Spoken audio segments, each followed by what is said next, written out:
The following podcast is a presentation of This Is Infamous. Listener discretion is advised.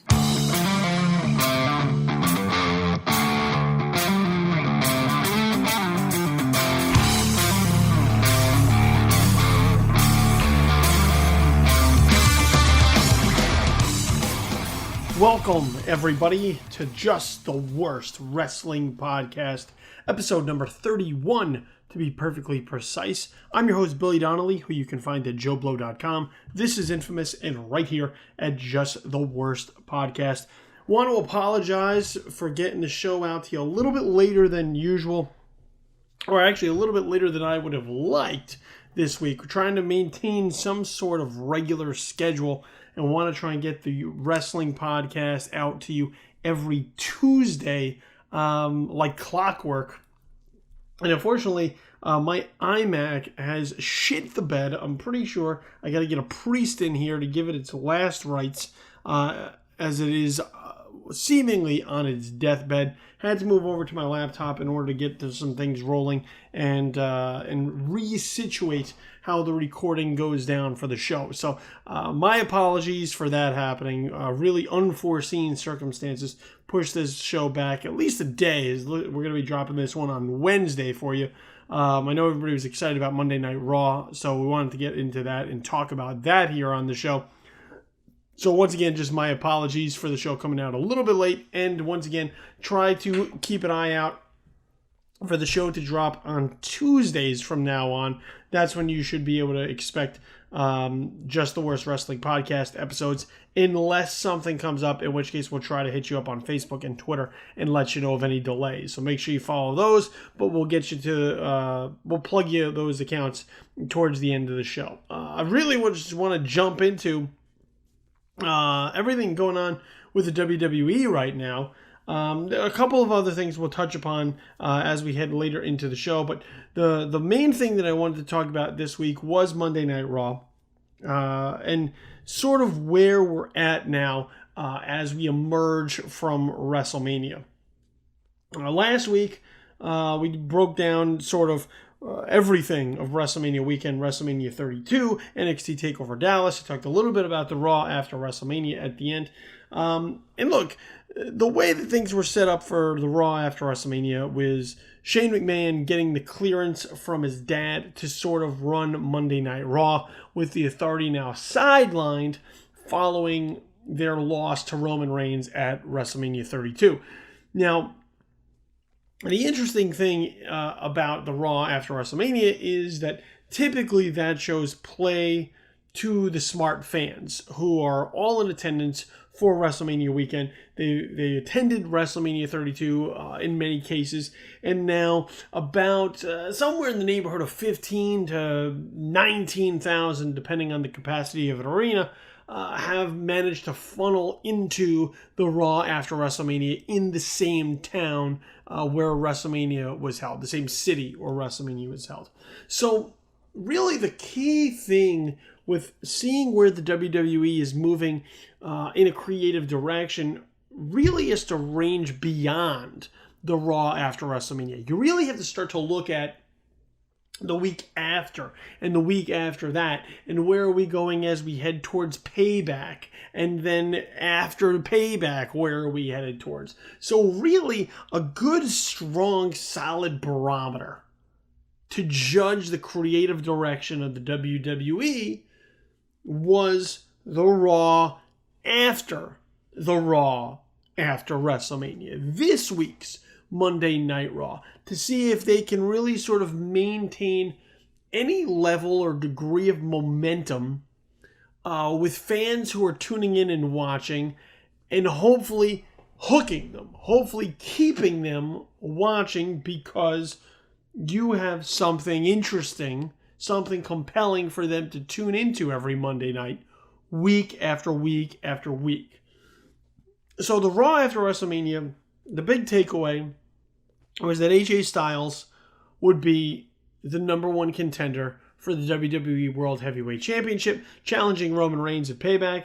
And even though AJ Styles is new to the WWE scene, that is a move that sort of hardcore and smart wrestling fans were very likely to get behind because they have followed AJ Styles not just since his debut in the WWE in January at the Royal Rumble, but going back to New Japan, going back to Ring of Honor, going back to TNA. They have sort of followed AJ Styles at different steps along the way and will continue to rally around him in any quote-unquote major opportunity that he gets. So looking at that, it's a matter of seeing, well, where do we go next? Because obviously the Raw after WrestleMania was booked to those in attendance in order to try and make them happy. And while I thought it was a good affair, a good effort, I was interested to see what they did now this week on Monday Night Raw. And let me just tell you, and I don't say this lightly. In fact, I probably haven't said anything even remotely like this in the past few weeks. I don't think I've said anything even remotely like this in the past few months. I don't even know if I've said anything even remotely like this since the very start of this show. So we're going back 31 episodes to the creation of Just the Worst Wrestling Podcast, and I don't think I have said anything on this level. This week's Monday Night Raw, from top to bottom, from beginning to end, may have been one of the best Monday Night Raw episodes I have seen in quite some time. Now, look, are there flaws? Are there problems? Are there things to pick at and criticize? Sure, and we'll go through them throughout the show, here and there. But I never felt, at any time watching this week's Monday Night Raw, bored. I never felt obligated to watch it. I never felt as if I was watching it simply out of habit. I was watching this week's show because I wanted to. Because every segment they gave me had a purpose. Every segment they gave me told a story. Every segment that they put on Monday Night Raw this week had a distinct point. There was a reason for everything they did on the show. Now, some of it may have worked better than others, but you can't fault them for trying to do something sensible. You can't fault them for trying to do something that makes sense. You can't fault them for taking a big swing in the hopes of building stories that will hold together from week to week, show to show. Not just sort of wrestling for wrestling's sake, not some really feeding into the inconsistencies that often plague WWE storylines, not feeding into the idea or the belief or the perception that no one over there knows what the hell they're doing. This week's Monday Night Raw had me excited. It had me on my toes. It had me unsure and uncertain of what may happen next. And that is the key right there. The unpredictability of the program. This sudden feeling of freshness that anything could happen really was at the core of this show. It was there last week. We had some good, solid NXT debuts or call-ups. Individuals from NXT getting their debuts on the Raw after WrestleMania. And it feels like that influx of new talent, of new ideas, of different creative possibilities have got the juices flowing in the writing staff and in Vince McMahon to sort of open up the playbook a little bit more. Previously, everything was very close to the vest. Everything was played very safely. And here, this week on Monday Night Raw, this was one of the first times it felt like they threw caution to the wind a bit. And they said to themselves, let's open the engine up. Let's see what some of these guys can do and women can do. Let's see if the talent rises to the occasion, and then we can go from there. So let's start right at the beginning of Monday Night Raw, okay? Because it is a slight problem area, because the claim or the story being told is that due to overwhelming social media response, Shane McMahon has once again been given the reins to Monday Night Raw. Now, I don't have a problem per se with Shane McMahon having the ability and the opportunity to be in control of Monday Night Raw. However, with that said, it does sort of call into question what the hell the entire point of the Hell in a Cell match versus The Undertaker at WrestleMania 32 was. Now, you can look at this very clearly and say to yourself, well, the reason that happened was because The Undertaker needed to fight someone of some sort of marquee value in this cavernous stadium that they got 101,000 people into. And there was no one else really on the roster at this time who has the sort of panache to match up against The Undertaker.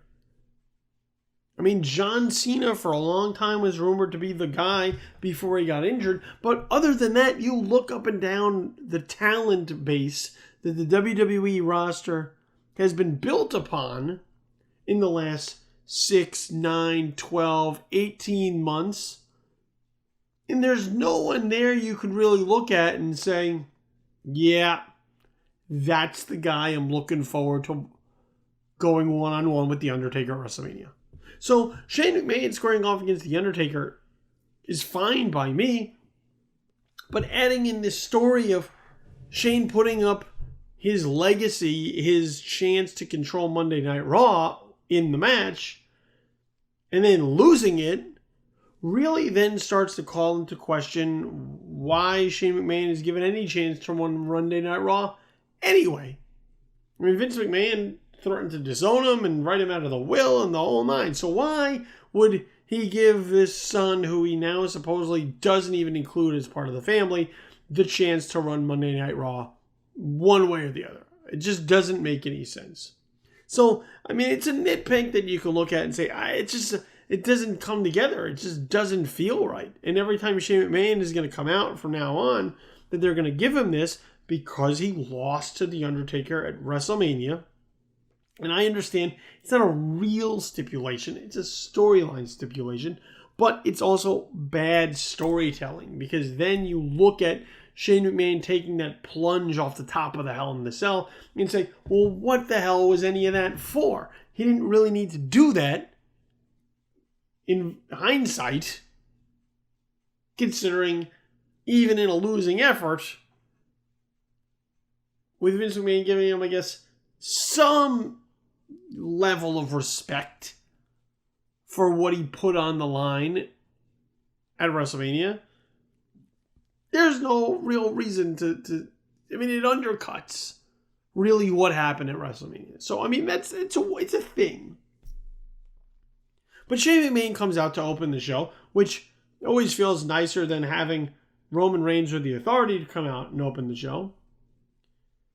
And talks about how there's going to be new stars on Monday Night Raw and new opportunity. And right there, just in those two phrases, in those 4 words, new stars, new opportunity, you get the sense, you get the vibe, you get the feeling that there's sort of a sea change going on in the WWE. That the people we used to sort of see filling up TV time aren't really going to get the time that they once received. Not on Raw, at least. Which is why you don't see someone like The Big Show this week, or Ryback for that matter, or Kane. They're not found on this week's Monday Night Raw. Instead, you find guys like Kevin Owens, and Cesaro, and Sami Zayn, and AJ Styles, and Apollo Crews, and Bray Wyatt. It just, right out of the gate, there just was a much different feel to this week's Monday Night Raw that was further pronounced by the fact that Kevin Owens came out to have an encounter with Shane McMahon. Now, I can't tell you the last time Kevin Owens opened a Monday Night Raw with a promo segment. I'm pretty sure it might have happened once. And that would have been right in the middle of Kevin Owens' feud with John Cena over the United States title. Maybe once. I mean, we'd really have to go back and look. But I'm willing to give him the benefit of the doubt and say they had to have done it at least just one time. But here he was. And look, Owens on the mic to me is always nice. I love Owens on the mic. I think Owens is a great, tremendous heel when you give him the mic. And oftentimes he doesn't get enough mic time to really take himself to that next level. And right now I find that between last week and this week, there is a pivot to give Kevin Owens a much greater spotlight than he's been given in recent months. Maybe matching or even at this point on par or on pace to surpass what he got during that feud with John Cena. And this is a chance for Kevin Owens to really shine. And of course he's going to take advantage of it because he's great on the stick. But just bringing Kevin Owens out first for a confrontation with Shane McMahon feels fresh. It feels like something we haven't really quite seen before. I mean, look how many weeks and days and months it felt like we got Roman Reigns and the Authority face to face. This is a nice break. So Kevin Owens coming out just feels fresh. Feels different than anything we've gotten thus far. And as a result, it adds to that exciting vibe. You feel enthusiastic. Like, this is different. What else different are we going to get? What else new are we going to get? How are they going to change things up for us? It's exciting. And so Shane McMahon sets up a match between Kevin Owens and Cesaro, who made his triumphant return last week. Didn't quite win the Fatal 4-Way, but looks like he's in line for a really solid push right now. Something he wasn't getting before. And right now, it seems like they are behind Cesaro. So the match becomes set with the winner of that bout going on to face The Miz for the Intercontinental Championship at Payback. Doesn't matter that Kevin Owens has a rematch clause for the for having lost the Intercontinental Championship in that ladder clusterfuck at WrestleMania 32. But what it does is it sets him up in the event that he loses to now have beef with Shane McMahon, which once again allows Kevin Owens to continue to talk and also allows him to continue to build heel heat. Smart booking. For once.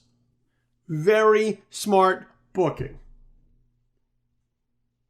So Owens and Cesaro is lined up. And if you were a fan of Ring of Honor several years ago, this is right up your alley because now you're getting it on mainstream WWE television. Now, there was another very subtle change heading into this match because that was the first match right out of the gate. But there was a very subtle change from how the WWE has done things repeatedly in recent memory to what they did this Monday night on Raw. It's very subtle. They did it throughout the night. And what it did was allow for a much more fluid pace to the show. And that is they allowed you to watch wrestling. They allowed you to become emotionally invested in the match. And you want to know how they did that? They took the commercial breaks that they would typically have in the middle of the match and they moved them to the front of the match so that after the first competitor received their entrance, they would go to break and come back and have the second participant come to the ring and then have the match be on. I think they only broke up one match, and that was the Owens-Cesaro match because it went on for a good amount of time. But I believe that was the only match they interrupted with a commercial break. The only one. And as a result, they let you watch the battle. They let you watch two competitors in the ring wrestle, fight, scrap, square off, go head to head, one-on-one,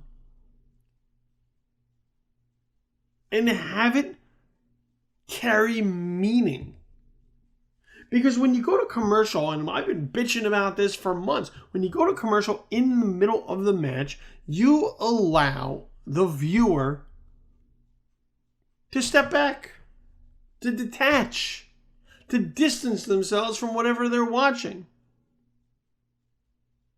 The suspension of belief is no longer there because they have been taken out of the moment.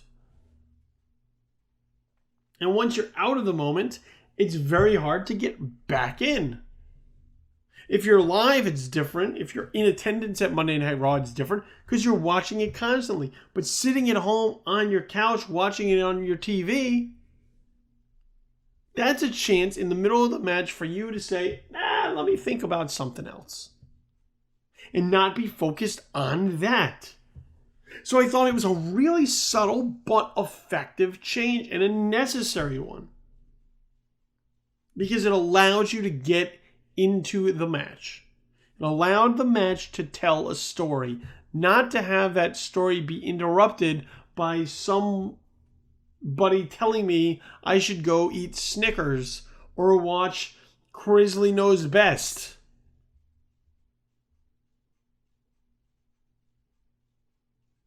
And Owens and Cesaro put on a great match.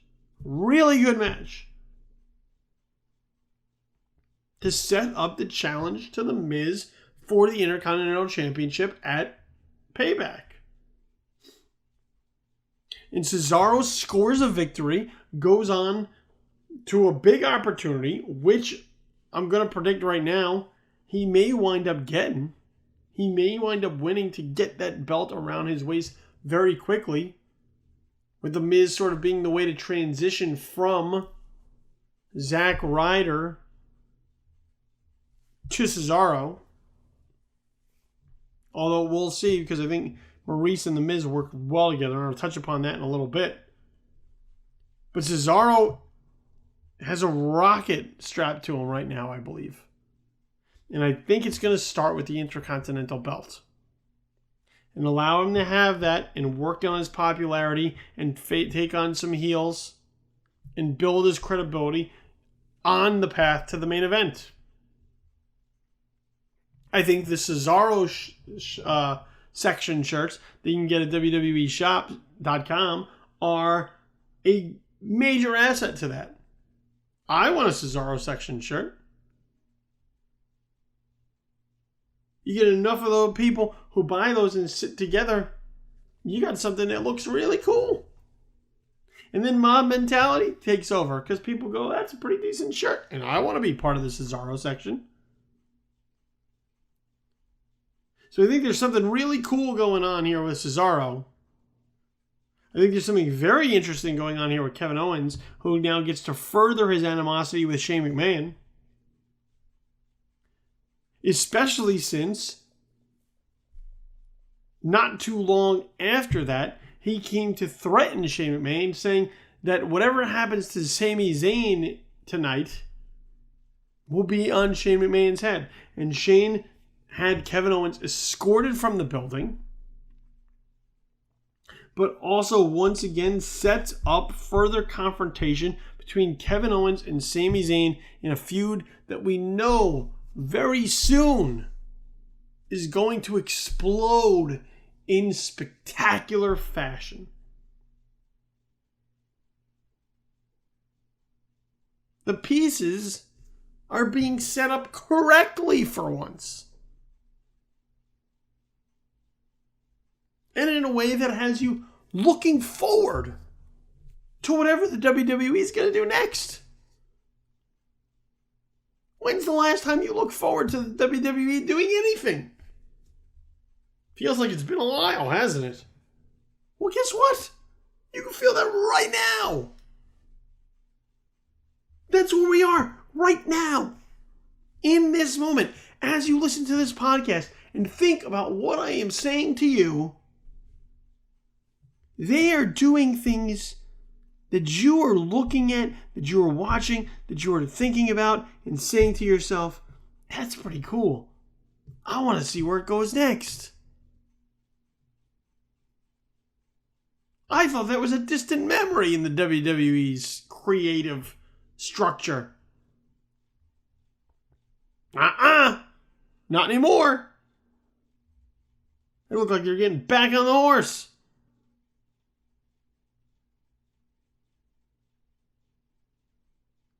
So that sets up Cesaro and Kevin Owens. And Shane McMahon lines up Sami Zayn, having been ruled out of last week's Fatal 4-Way as a result of Kevin Owens' backstage attack, for Sami Zayn to take on AJ Styles on Monday Night Raw with the added stipulation that if Sami Zayn can walk out of that match the winner,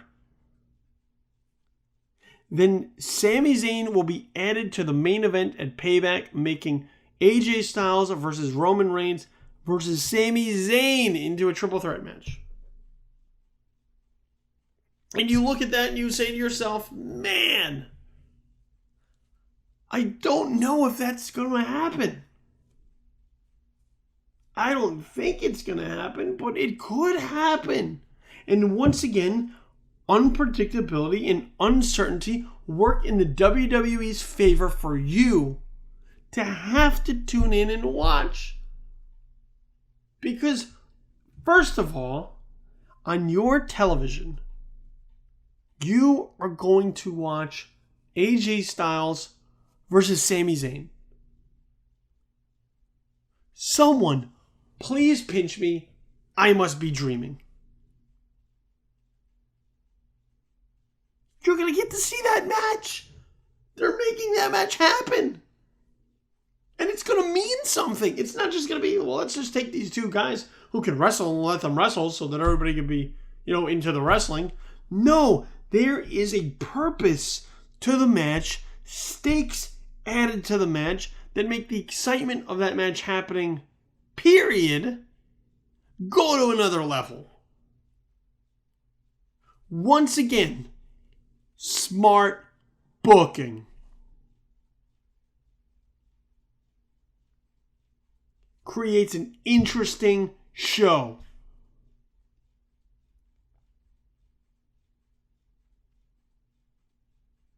And I'll tell you what, when all is said and done, with Shane McMahon right now,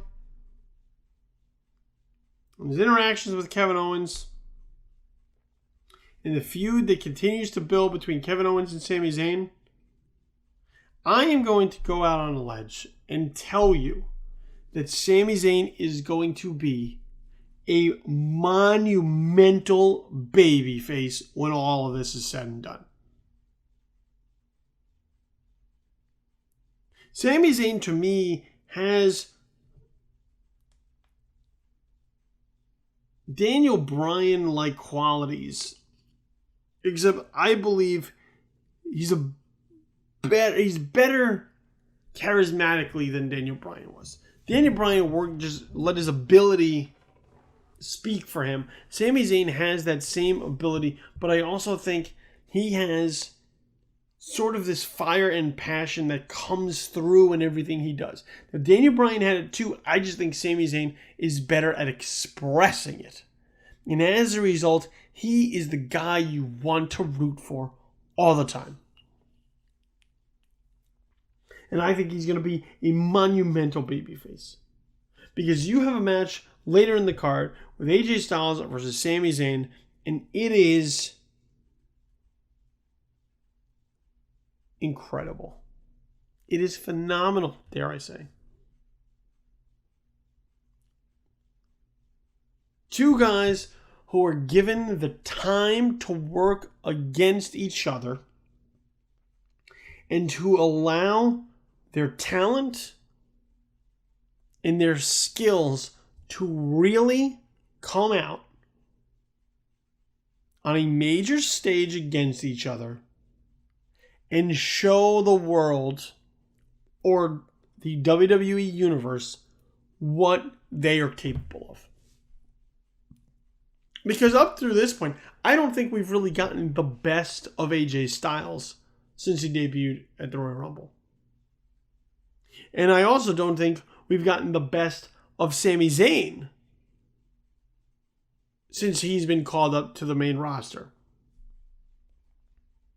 But given those two guys and putting them into a match that means something, giving that match time to tell a story, and letting those two guys go out and really show who AJ Styles and Sami Zayn are,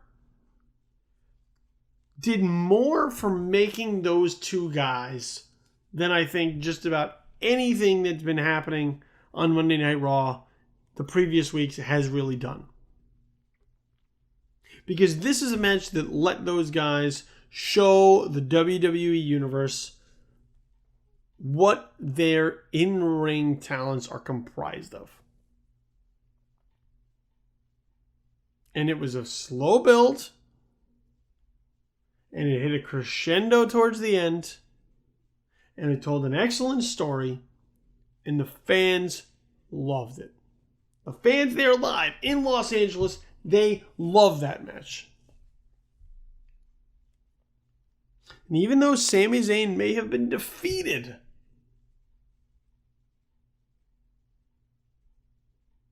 and not come through on the opportunity he was given, I think in the long run, it just allows the fans to rally behind him as an underdog. And once again, monumental babyface coming on the way. Now, one of the other bigger things that we had set up throughout the night was a tournament, an 8-team tag team tournament set up to find new number one contenders to challenge the New Day for their belts. And it will be taking place between Raw and SmackDown over the next few weeks, and I imagine it will culminate in a match at Payback. So we had 2 matches, and this particular night, 2 matches coming on SmackDown. But on Raw, we got the the Dudley Boys versus the Lucha Dragons, and the Usos versus the Social Outcasts. Now, the Dudley Boys against the Lucha Dragons really was kind of a waste. Kalisto, who, mind you, is still your United States champion, was sidelined with ease early in the match, making Sin Cara have to take on the Dudleys 2-on-1 and ultimately fall victim to Dudley Death Drop, and that was it.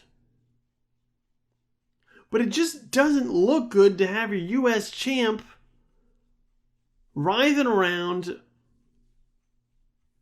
on the ground outside of the ring while his partner takes a beating inside. Rise up, man. I understand you may be hurt. I understand that it may not... The attack that you suffered outside may have been a little much. But you can't leave your partner out there and hang him out there to dry in a tournament of this nature. It just doesn't look good. It'd be different if Sin Cara got taken out and nobody cared, and Kalisto had to fight on these two. Maybe it would help get Kalisto over a little bit more. But to have the champ just sort of laying out for a really long time. I mean, I've seen this dude take bigger beatings in other matches than he did here in this tag team title match, in this tag team tournament match. That the perception just doesn't look good for the guy as a United States champion.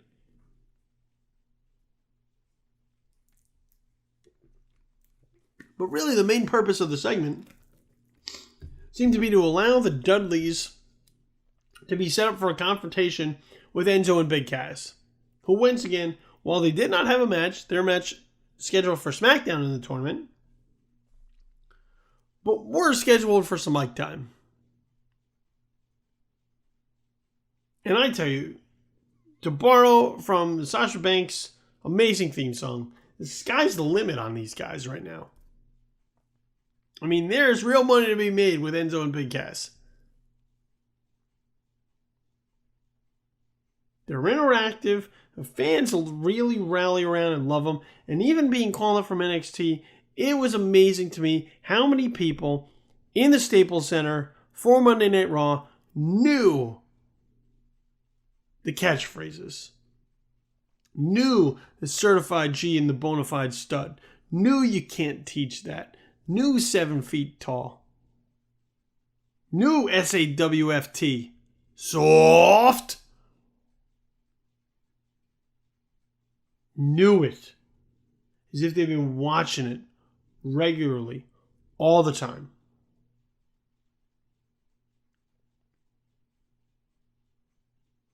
So even a segment like that still has the Dudleys and Enzo and Cass squaring off, once again, purpose, because you know those two teams are going to come to a head. Most likely in this tag tournament. Now, the other big match that was set up had the Usos and the Social Outcasts. Now, while you look at that and say, how could that possibly be a major matchup? Well, it was the aftermath that really got everyone talking. Because with the Usos scoring a victory over the Social Outcasts, as they celebrated the debut of Carl Anderson and Luke Gallows happened.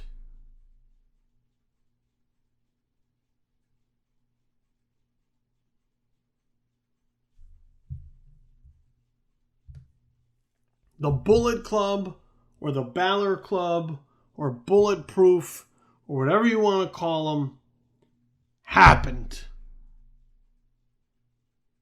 And even though JBL did everything possible to try to ruin their introduction on Monday Night Raw, they still managed to get people excited about their bursting onto the scene. Now, let me table JBL for just a moment But with Anderson and Gallows coming to the ring and attacking the Usos in brutal fashion and making a statement that they have arrived, people are now paying attention to who those two gentlemen are. And if they didn't know who they were before, they are now going out of their way to try and find out. And when next week Raw rolls around, they're going to be tuning in to get an explanation as to who those guys are who wiped out the Usos. That's a hell of a debut. Now, did it happen with Finn Balor? No, it did not. Is the Balor Club or Bulletproof or the Bullet Club put together, fully assembled yet? I don't believe so. But patience is a virtue. And we're going to have to sit on this a little bit longer and wait and see how that unit maybe comes together. But it's off to a hell of a start. Because two guys who not everybody knows hit the scene in the WWE, lay out the Usos, and find themselves hit with Bullet Club chants? That speaks very well for those two guys making their debuts now. It speaks very well for the future progress of what they could possibly do.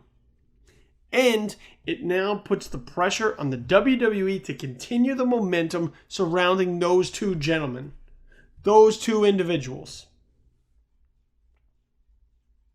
Because while the crowd in Los Angeles, which is a pretty smart wrestling market, may have understood who those two guys were, now it's up to you to make sure that wherever you go next, those people are wise. I believe next week is out in London, which is also typically a very smart wrestling crowd. So you get the snowball rolling downhill, and you hope it continues to gain more snow and get bigger and bigger, so that by the time you come back stateside in a couple of weeks, people really know what the deal is with Carl Anderson and Luke Gallows. Now, let me talk about JBL in this segment, okay? Who, as I said, tried to do everything within his power to ruin the introduction of Anderson and Gallows on WWE television. Now, it happened earlier in the night. Something happened earlier in the night, and it picked up on it. And then it happened to rear its ugly head once again during the Bullet Club segment. Now, I'm not a fan of JBL. Not one bit. And I've struggled to really put my finger on the why. The why. Why does this not seem... This guy just doesn't work? I understand he's friends with Michael Cole, but the chemistry just feels off. Because he doesn't feel like an authentic commentator. He's all over the place. And I realized that this week on Monday Night Raw that he's just unbearably inconsistent. One moment, he's defending the heels from breaking the rules and doing whatever it is they need to do to win. In the next moment, he's got a giant goofy smile on his face talking about how fun and great this is.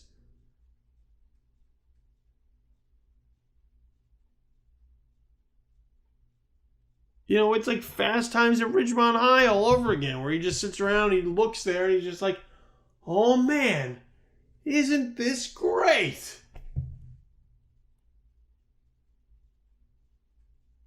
And it's so goofy, and it just doesn't mesh with this whole sort of a heel commentator that he tries to take on every once in a while.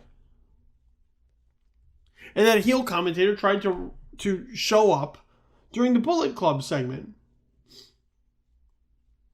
with JBL being excited over the fact that these two strangers, mind you, arrived on the scene and beat up two established WWE superstars. Former Slammy Award-winning Tag Team of the Year, former WWE Tag Team Champions, He was excited that those two guys got their ass kicked by people who, for all intents and purposes in his mind, did not belong there.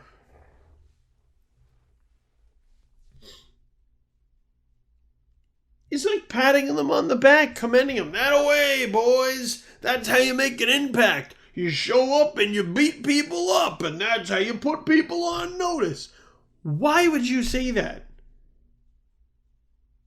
You, as a regular commentator on Monday Night Raw, should not be excited in the least bit by outsiders coming into your house. Could you imagine back in the Attitude Era on WCW Monday Nitro, if Bobby Heenan or Larry Zbyszko would have been thrilled that Scott Hall and Kevin Nash showed up? How well do you think that would have gone over?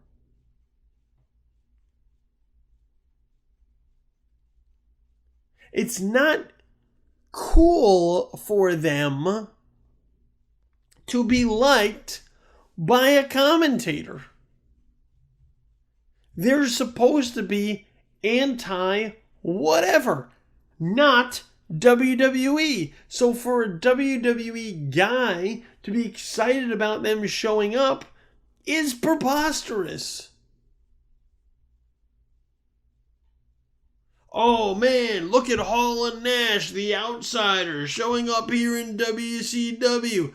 That away, boys. That's how you make an impact. You show up and you beat people up. You beat up our guys, the guys that have been here for a while, the guys that I know and that I'm friends with, that I see in the locker room and I share a cupcake with in catering. Yeah, you kick those guys' asses. Whoa, that's exciting. No. That's awful.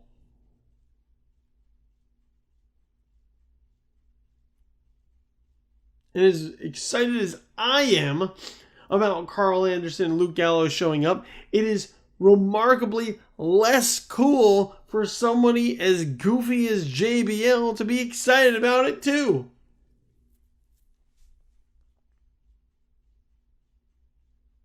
It's like when you're a teenager and you find some cool band, some awesome song. You're like, oh man, these guys are edgy. These guys are different.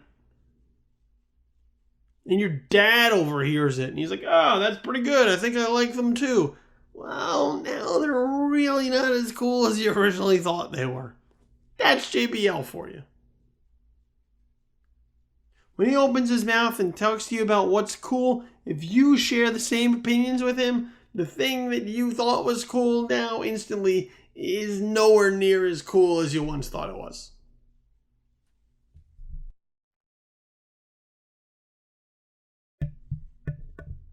And just furthered my opinion of how awful he is as a commentator.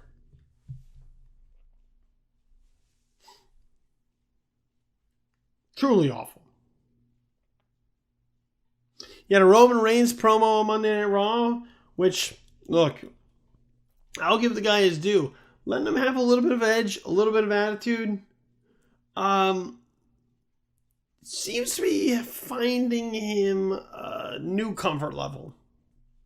Seems to be a little bit more comfortable out there now than when he was trying to forcibly be a babyface and say things that the Roman Reigns person would never say.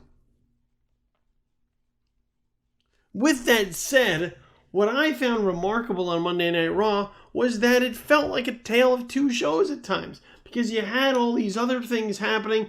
Cesaro and Kevin Owens. Sami Zayn and AJ Styles. You had the appearance of the Bullet Club. You had NXT guys once again showing up with Apollo Crews having another win. Even though I feel that he's just doesn't feel ready for the main roster yet. You had a Baron Corbin vignette, which used NXT footage for once to show his importance and build him up, even though he wasn't scheduled for a match. So little things like that, once again, added to the freshness.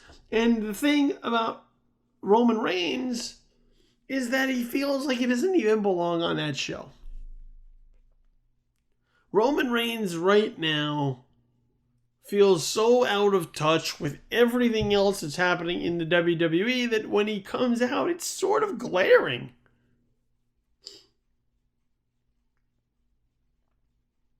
And that also sort of surfaced with the main event that came together, that Shane McMahon threw together, which was sort of a curious fan booking with Bray Wyatt and Roman Reigns teaming up together to take on Alberto Del Rio and Sheamus of the League of Nations. But you look at that match and the people involved in it, and it just feels off when you look at everything else that happened on the card. You had the beginning of an Ambrose-Jericho feud, with Ambrose being given the Ambrose Asylum talk show and interrupting Chris Jericho's highlight reel. And even their segment, which once again, going back to my original point of how much everything had a purpose on this Monday's show, just felt far more organic than whatever was happening with Roman Reigns. And I get it. They're trying to switch him a little bit, give him some edge, sort of pivot him away from being such a white meat babyface. But at the same time, those segments stand out like a sore thumb from everything else that's happening.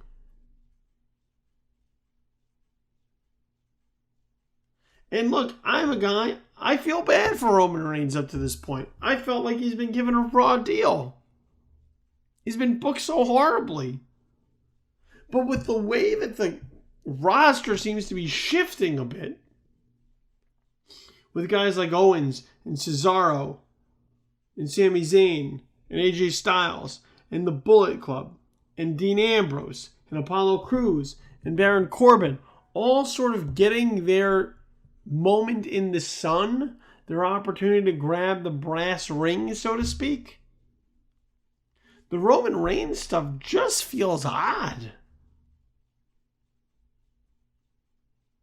Now, I'm incredibly curious to see what kind of match we get from Roman Reigns and AJ Styles at Payback. But the Reigns stuff just feels like it doesn't fit. Like it feels like you have all this very sort of smaller, athletic guys who've done it for a long time and can really go in the ring and wrestle. And then you have Roman Reigns. I'm not knocking him. I'm not saying he doesn't work hard. I'm not saying he can't put on a really good match. I'm just saying it feels like it doesn't gel together with the rest of the show. His segments felt very patchwork as opposed to everything else. If Roman Reigns was removed from this Monday night's Raw, I don't think you would have noticed. That's how well the show was going. And that's how extraneous Roman Reigns felt. Just something to think about.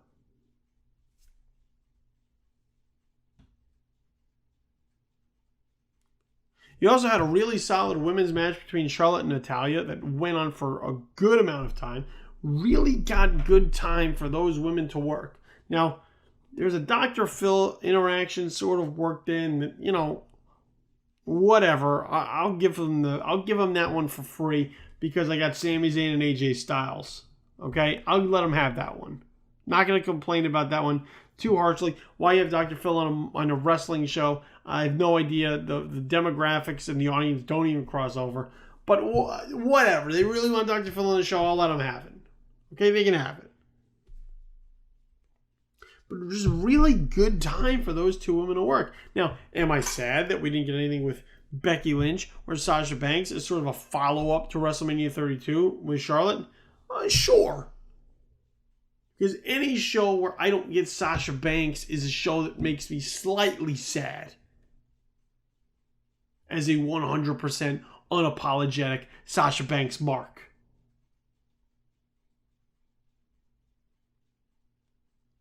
And especially with Natalya really being sort of in and out, there's really no steam to that feud. However, once again, getting them into a match, giving them time to work, giving them time to tell a story, by the end of this match, you had an emotional investment and interest in Natalya possibly defeating Charlotte for the WWE Women's Championship.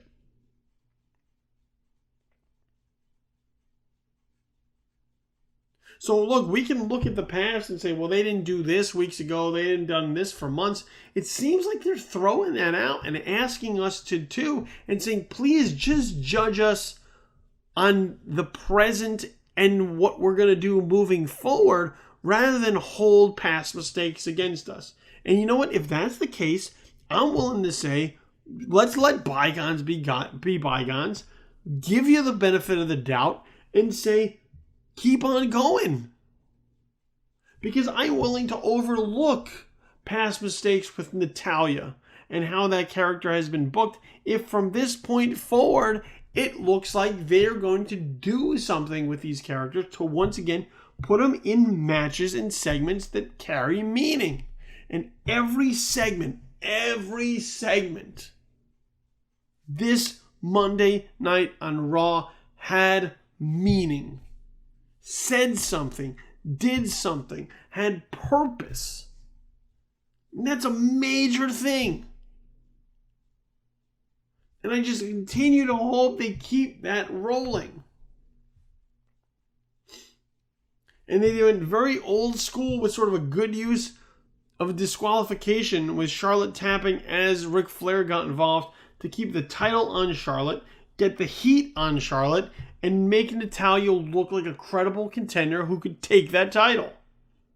Now, don't do that all the time, but is this sort of being a one-time thing to put some juice into a Charlotte-Natalya feud?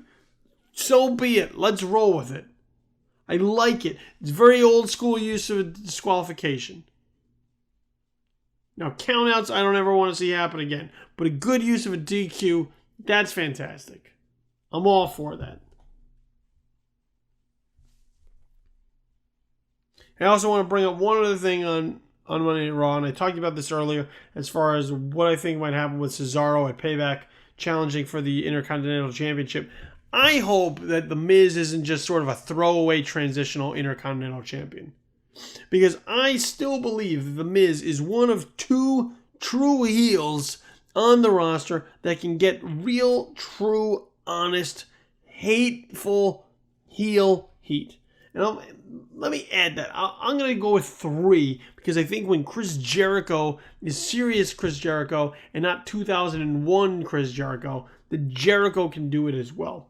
But between Jericho, Owens, and The Miz, I think they're the best at it. And I thought The Miz sitting in sort of his VIP lounge locker room with his wife Maurice there, with cucumbers in his eyes, only drinking imported water and having M&Ms that aren't blue, and then taking multiple takes to cut his promo so that he can do a one that was better than the last. I think that's such a great bit. And I hope that The Miz doesn't just sort of be cast off again, because look, while I don't foresee The Miz headlining another WrestleMania in the near future, I think The Miz is an incredibly valuable part of your mid-card. And if you build him up properly, and you use his wife Maurice to also help add extra heel heat that he's already getting, just sort of complete the package, I think The Miz can be a real valuable asset that I hope they continue to take advantage of and don't just cast aside when they put that white belt on Cesaro at Payback. So overall, look, I hadn't planned on talking about Monday Night Raw in total for this show, but I was so jazzed, so psyched, so enthusiastic about this Monday Night Raw and watching it that I could not contain my excitement and turning on the mic, recording this podcast, and just spewing praise for what I felt was the best Raw in many moons. And I didn't even really talk about Wyatt and Reigns versus Alberto Del Rio and Sheamus. It was the main event. It happened. I don't know what necessarily happened with Bray Wyatt, but the rest of the card was so good that by the time they got to the main event, I didn't even care. It could have just been an okay match. I was coasting on cloud 9. Now, knock on wood. Let's hope next week they keep the momentum going. Give me more Sami Zayn and Kevin Owens. Give me more Cesaro and Miz. Give me more Ambrose and Jericho. Let's get Baron Corbin back on the map here and see what he's going to do next. Let's see what Kevin Owens and Shane's going to do next. What's going to happen next with the Bullet Club? Enzo and Kaz and the Dudleys are coming to a head. Storylines are coming together. They're coming together early in the process. They're coming together at a time when they can build them towards the pay-per-view at Payback. So when those matches do happen, they once again mean something. And I would hope that these feuds aren't sort of undercut by the previous tactics of having these guys just fight way too often. By the time they get the pay-per-view, we don't even care. So keep them away from each other. Let them have time on the mic, on the stick. Maybe, you could have a little bit of physical interaction, but I don't want to see any matches between anybody until we get to Payback. Okay? But right now we're on a really good start. And I'm really excited. I'm really genuinely excited for the first time in a long time. And I don't mean just like I'm excited about what that guy's doing, or I'm excited to see that match, or I'm excited to see the culmination of that feud. No. I'm excited about just about everything they got going right now. And that might even include Roman Reigns. So, kudos to the WWE. Applause, pats on the back, slaps on the ass, whatever it is that they want to their liking. From me to them, put on a hell of a Monday Night Raw this week. I hope they do it again next week. And I am willing to look past the mistakes that have been made in the past, and if we're keeping our eye on the future. And right now, that's where it seems like everything is aiming. It's a good look. And I'm excited to see where they go with it next. Keep it up, WWE. I've been waiting to feel like this for far too long. All right. I want to close the show with a bit of sad news that started making the rounds just before the mics got fired up and recording began for this particular show, and that is the loss of another professional wrestler from yesteryear. Was still active on the indie circuit here and there, taking some bookings. But a guy who really made his mark during sort of the Attitude Era as part of the ECW brand. A major face and personality during that time. And once again, another guy that we sort of just have lost far before we ever should have lost him. And that would be the individual known as Balls Mahoney. We lost Balls Mahoney Balls Mahoney died at only 44 years old. I believe he actually turned 44 earlier this week. And, people always remember Axel Rotten and Balls Mahoney, the tag team, the chair swingers, and part of the ECW. They'll remember chanting Balls as he delivered his punches in the elbow drop. An interesting personality during the ECW brand for sure. And a guy that was probably extremely limited in his skill set But it is a credit to Paul Heyman, a guy that he played to his strengths and hid the weaknesses. And Balls Mahoney had a vital role in the overall packaging of ECW. He was a popular figure in that ECW. And, to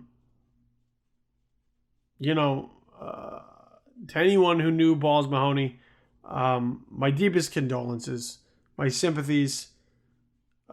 I'm sorry for your loss, and I am sorry for the loss to the overall wrestling community, as once again, we have lost another guy far too soon. It's Balls Mahoney, dead at the age of 44. Hard to transition out of that, but that's sort of just the nature of the beast when it comes to it. So, go from a positive of Monday Night Raw to sort of a downbeat like that. That just sort of goes with the territory. But either way, I hope you've enjoyed this particular show.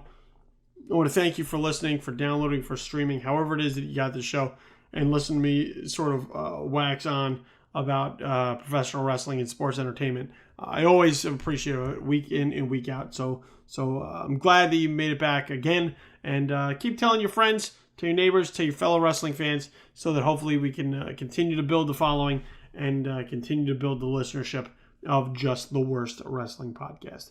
So let's give out the plugs. I mentioned the social media before, so I want to make sure you have a chance to like and follow and get on board with all that, so that you know everything that it is we've got going on in the future.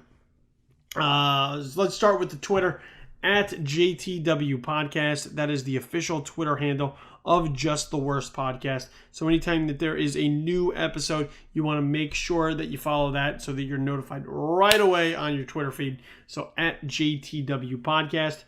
At Tis Infamous, that's the official Twitter handle of our mothership. This is Infamous. We're making great progress right now in reconstructing the site and getting that up and running. So once we continue to make more progress and get closer to the relaunch, you want to be following at Tis Infamous to be able to get that information as well. And make sure you follow me at Infamous Kid, 2 D's at the end, KIDD, for all of my random ramblings and musings and just stream of consciousness. Whatever comes out of my brain usually ends up on my Twitter feed. So at Infamous Kid, if you want to find out what makes me tick, that's where you want to be as well.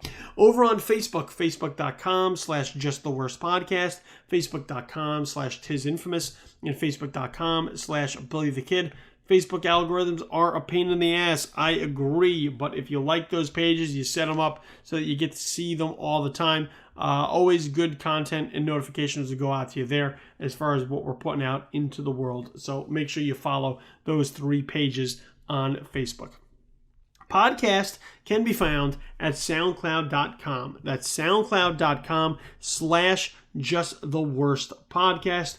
Or you get on your mobile device or your tablet, you download yourself the SoundCloud app. So whether you got an Android, whether you got an iPhone, whatever it is that you're dealing with, Google Play, you're dealing with the App Store, you get yourself the SoundCloud app. And in this way, once you have subscribed to Just the Worst Podcast there, every show, every episode will be in the palm of your hands. It will be on your phone, it'll be on your tablet, whatever it is, whatever device you have that you have put the SoundCloud app on. Now you got all the shows. You can listen to them with regularity. So there you go. SoundCloud.com/justtheworstpodcast or the SoundCloud app.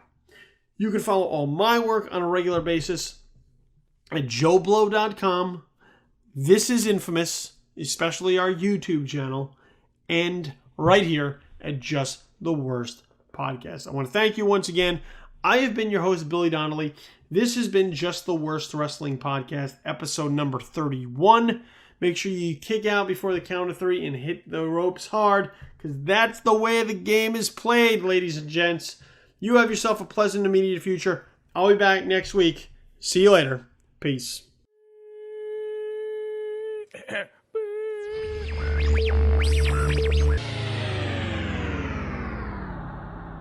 Just the Worst Wrestling Podcast. Episode number 31 has been a presentation of Just the Worst Podcast Media.